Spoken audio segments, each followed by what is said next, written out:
Good morning students. Today that we are going to take down the first poem of the NCERT first flight book, and today that we are going to discuss about the poem Dust of Snow written by Robert Frost. Here that you are getting the most prominent author of the world.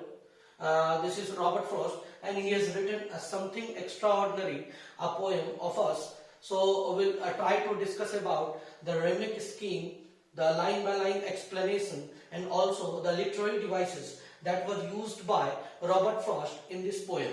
So let's start with the line by line meaning, and then after we'll discuss also about the difficult words and also the rhythmic scheme and literary devices. So let's start it. First of all, we'll discuss about the meaning of this, the dust of snow. Dust of snow means what? A snow dust, a tiny particle of snow that just came down to the shoulder of the poet. So we'll discuss about it. Okay, so first line, the way a crow shook down on me, the dust of snow from a hemlock tree. Here the first four line that we'll discuss firstly. So the first line, the first four line that you are saying here about that, a poet is just walking somewhere, and yes, here the two words that it is really very connotation. The poet walking somewhere and he is in bad mood. Bad mood, how that we can say about that the poet was in a bad mood? Because here the two words just describing the same thing here. The crow that you are finding and a hemlock tree that you are finding. Crow, it's also about shows like that it is a bad omen. Hemlock tree, that we all know that I have also written here.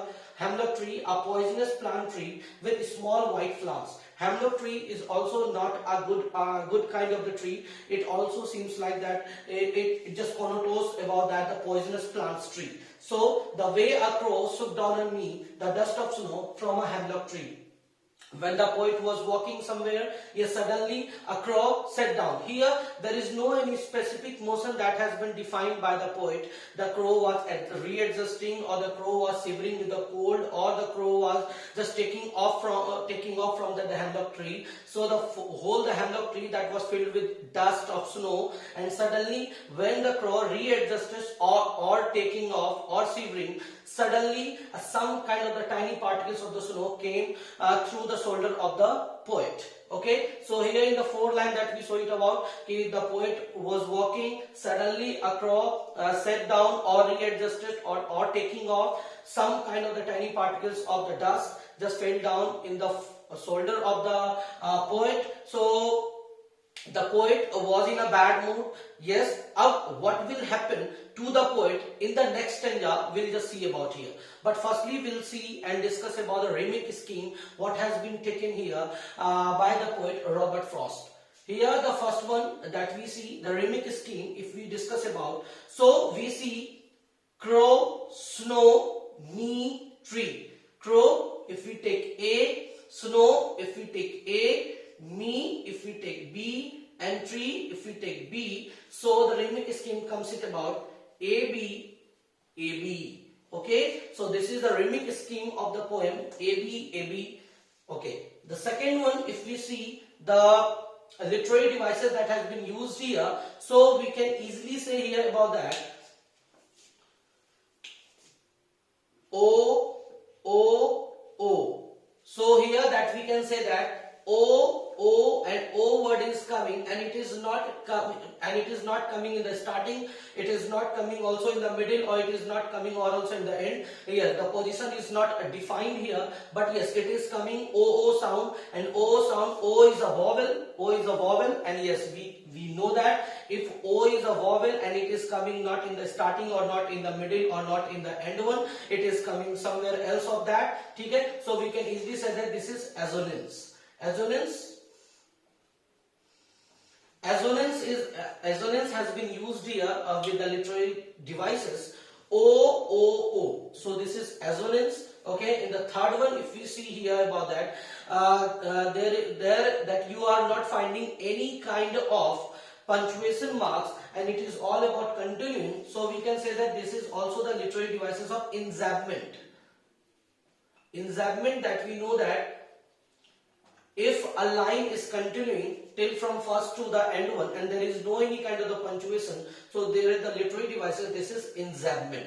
Okay, so in the first four line that we saw that a poet was walking somewhere, suddenly a cross set down or a readjusted or taking off. Yes, some kind of the tiny particular dust of the snow fell down to the shoulder of the poet. Okay, in the next four line that we see, has given my heart a change of mood and saved some part of a day I had rued. Okay, so suddenly the poet was in a bad mood in the earlier four line, but yes, now the poet mood will change. Yes, it will give some kind of the pleasure to him when the some kind of the dust of particle will fell down on the shoulder. Mood पूरा change होगा उनका, ठीक है. और अब जो here that the whole day that was coming down with the rued, it will change. Rued the hard meaning is here, rued means what, hell and regret, यानी अभी तक जो पछतावा कर रहे थे, that will all change in his mood and he will become happy now. Yes, so by the help of the nature, by the help of the crow, by the help of the hemlock tree, yes, the earlier the poet was in a bad mood, now the poet is in a very jolly mood. Yes, and he has just taken some part of the day in he will just spend some part of the day in a very jolly manner, so we can say that. Yes, okay, so there are large kind of the vast kind of meaning that has been given by the poet here, that we must not feel so bad. Yes, anytime that we can get happiness. Yes, and here the main word is that be happy and try to make other happy. Okay, so this is the main meaning of, we'll see the rhythmic scheme of this line also here, that you are finding heart, part, mood, rude. So if we take heart in C and mood D, here C and here D, so the rhythmic scheme will be CD, CD. Okay, the rhythmic scheme is CD, CD.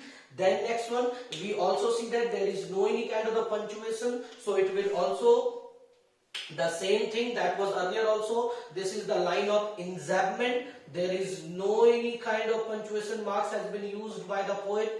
And also if we see here, yes, H word is in starting and H word is in starting. So we all know that alliteration. Alliteration means what? Yes, if the same word that it is in starting or in a starting word that it is coming, so we see that this is alliteration. So H is alliteration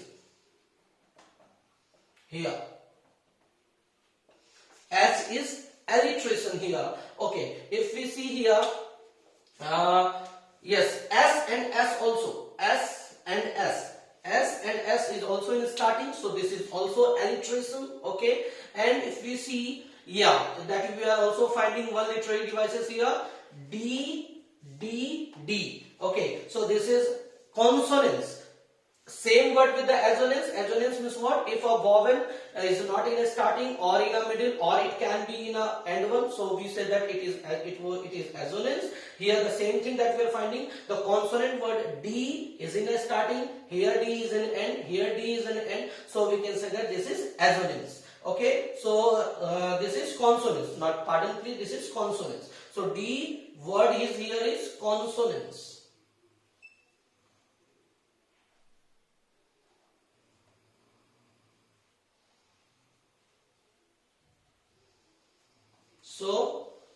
So I gave you the meaning also. I gave you the rhythmic scheme. In the first one ABAB, in the second one CDCD. I also gave you some literary devices that have been used. Assonance in the one, because the OO word that was coming and it is vowel. Enjambment that I told you, no any kind of punctuation marks has been used. Alliteration that I told you, because H and H is in starting. Okay, S and S word is in starting. And consonants that I also told you, D and D word is in somewhere else of anywhere. Okay, so that it is the way that I completed the poem Dust of Snow. Thank you.